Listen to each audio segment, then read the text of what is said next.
What if I told you that a piece of land smaller than a football field could give you free water, free power, and enough food to fill your pantry for a full year? No monthly water bill, no electric bill, no trips to the grocery store for basics like potatoes, beans, or eggs. Sounds like a stretch, right? But this is not a fantasy. It is a system that real backyard farmers are running right now on just a quarter acre. And by the end of this video, you will know exactly how it works, zone by zone, so you can start planning your own setup. Before we get into it, hit that like button and subscribe if you are serious about building a self-sufficient backyard, because this channel is where we break down exactly this kind of stuff every single day. So let us start with the big picture. A quarter acre is about 10,890 square feet. That might sound small, but the trick is not about having more land. It is about how you organize the land you already have. Instead of treating water, power, food, and animals as separate projects that fight for space, you build them as one connected system where each part feeds the next. Think of it like a chain. Rain becomes drinking water. Drinking water flows by gravity, so you do not need pumps. Sunlight becomes stored power. Garden waste becomes worm food.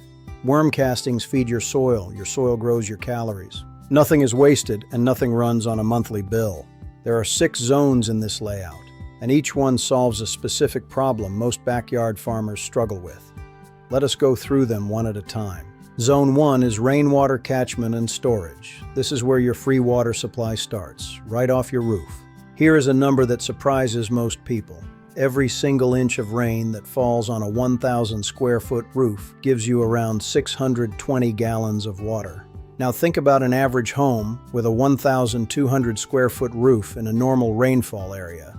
That roof alone can collect more than 22,000 gallons of water in a single year. That is enough for drinking, washing, and even irrigating your garden, all without touching a public water line. To make this work, you need 6-inch aluminum gutters paired with something called a first flush diverter. This device dumps out the first bit of dirty water that carries roof dust and bird droppings, so only the cleaner water makes it into your storage. For storage itself, food-grade IBC totes holding 275 gallons each are a popular choice, or you can go bigger with a bulk poly tank holding 1,500 to 2,500 gallons. Place these tanks on the north side of your house, away from direct sunlight, so the water stays cooler and lasts longer without growing algae. Quick question for you: do you already know how much rainfall your area gets per year? If not, that is the very first thing you should look up before building anything. Zone 2 takes that stored water and makes it safe and usable without electricity. This is called gravity-fed distribution and slow sand filtration. The idea is simple. If you place your main water storage uphill from your house, or you raise a header tank in your attic or on a stand, gravity alone creates enough pressure to move water through half-inch PEX lines. No electric pump required. That means even if the power goes out, your water still flows. For filtration, a slow sand filter does most of the heavy lifting. It is basically a barrel stacked with gravel, sharp sand, and a natural biolayer that forms over time. This setup removes 97 to 99% of harmful pathogens without using a drop of electricity. For drinking water specifically, you polish it further with a gravity-fed ceramic or carbon filter. This 2-step process is what makes off-grid water actually safe to drink, not just usable for the garden. Zone 3 is your power core, built from solar panels and battery storage. Here is where most people overspend without realizing it. A realistic off-grid household, one running LED lights, a chest freezer, a fridge, a small water pump, and basic electronics, only needs about 4 to 6 kilowatt hours per day. That is far less than most people assume. For hardware, a 3 kilowatt solar array, roughly 8 400-watt panels, mounted on ground racks works well, because it is easier to clean and maintain compared to roof-mounted panels, especially if you deal with snow. Pair that with a 10 kilowatt-hour lithium iron phosphate battery bank. These batteries are rated for around 6,000 charge cycles, which translates to over 16 years of use. Add a 3,000-watt pure sine wave inverter to convert that stored power into something your appliances can actually use. The biggest mistake here is sizing your solar system based on what you imagine you will need instead of what you actually use. We will talk more about that mistake in a bit. Zone 4 is the calorie core garden, and this is where a lot of backyard growers get it wrong. It is easy to get excited about lettuce, herbs, and colorful vegetables, but none of those things will keep you fed through winter. This zone dedicates 1,500 to 2,000 square feet purely to calorie-dense staple crops. Potatoes lead the list, giving you 150 to 200 pounds per 100-foot row. Dry beans come next, packed with protein and able to sit on a shelf for over 4 years when stored in glass jars. Winter squash is another staple, lasting up to 6 months in a regular pantry while producing 40 to 60 pounds per vine. And grain corn rounds it out, giving you cornmeal for your own kitchen and a feed supplement for your animals. Here is a question worth sitting with. If your garden disappeared tomorrow, would what is left in your pantry actually keep you fed for a season? That is the real test of a calorie-core garden. Zone 5 is where things get creative. Instead of raising large livestock that need acres of pasture, this layout stacks protein vertically in less than 60 square feet.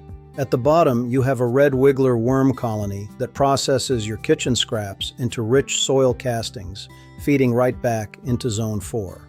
In the middle, Coturnix quail take over. Just 36 birds across 3 2x4-foot cages can produce around 10,000 eggs a year.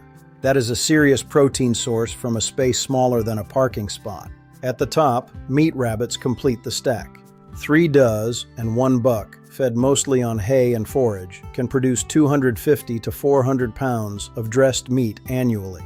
This is the part of the system that proves you do not need a big barn or a large pasture to raise real protein at home. Zone 6 is preservation and root cellar storage, and honestly, this is the zone people skip most often, and it costs them the most. All that food you grow and raise in summer needs somewhere to go once the season ends.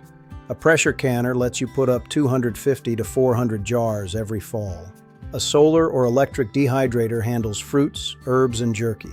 And a small root cellar, whether it is a dug space around 6 by 8 feet or even a repurposed chest freezer, keeps produce at 34 to 40 degrees Fahrenheit, with about 90% humidity. That combination is what makes root vegetables and squash last through winter instead of rotting in a month. Now let us talk about the mistakes, because knowing the zones is only half the picture. The first mistake is sizing your solar system for a dream setup instead of your actual load. Always run an energy audit with a watt meter before you buy a single panel. The second mistake is building water storage before fixing your catchment system. If your roof, gutters, and first flush diverters are not sorted first, you are just storing dirty water. The third mistake is planting salad greens before staple calories. Lettuce feels rewarding to grow, but it will not feed you through a winter the way potatoes, beans, squash, and corn will. The fourth mistake is collecting random animals without a plan. This is how feed costs quietly spiral out of control. Start small and structured, like the vertical protein stack we just covered. And the fifth mistake, probably the most costly one, is ignoring food preservation altogether. Without canning and proper root storage, your entire summer harvest can go to waste by the time autumn ends. So if you are planning to build something like this, what order should you actually follow? Start with water catchment and filtration, since everything else depends on having a reliable water source. Next comes your solar and battery power core. After that, build your calorie core garden. Then add your vertical protein stack, and finally set up your preservation and root cellar station. Following this order keeps you from overspending early and makes sure each zone actually supports the one after it, instead of you building things in a random order and hitting problems later. So here is the real question for you. Out of these 6 zones, which one do you already have started in your own backyard? And which one feels the hardest to tackle first? Drop your answer in the comments. I read every single one. If this breakdown helped you see backyard farming differently, hit like on this video and subscribe to Farm Equation, because we cover exactly this kind of practical, no-fluff farming knowledge every day. If this changed how you think about your flock, that is exactly the kind of thing this channel is built around. Real numbers, not hype. Subscribe if you want more of this, and tell me in the comments which of these 3 you are going to try first. I will see you in the next one.